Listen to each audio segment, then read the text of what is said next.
The Bible says, "And I said, This is my infirmity, but I will remember the years of the right hand of the Most High."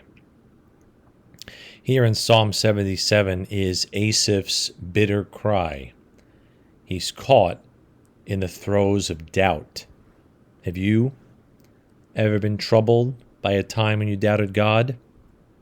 He's wondering and feeling himself falling into the pit of despair. Have you ever had that struggle with God, that despair of life, that wondering if God was really listening and if God had forgotten to be gracious?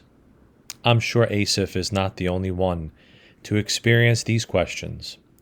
But in the midst of this trouble he's experiencing and this overwhelming onslaught on his heart, Asaph notices his infirmity.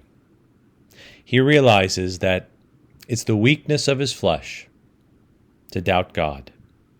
It's his weakness of his human condition to question the Most High, to forget what God has done for him, to doubt in the darkness what God has shown him in the light.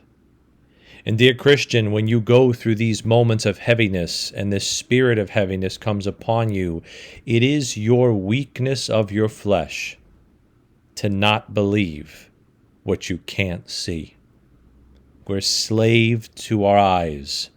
We only tend to notice the circumstances and forget all those things that are out of sight and out of mind. So when you find yourself falling and sliding like Asaph, do the two things that Asaph did in this verse. Number one, recognize, this is my infirmity. I'm doubting. I'm despairing. I'm striving. I'm vexed because I'm stuck in this body of flesh. This is my weakness.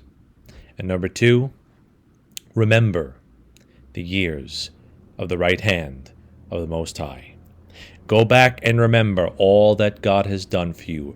Rehearse and recite and count your blessings, and you will begin to pull out of the tailspin like Asaph did in this psalm. May today your infirmity allow you to rise above the problems as you recognize your weakness and remember your mighty God.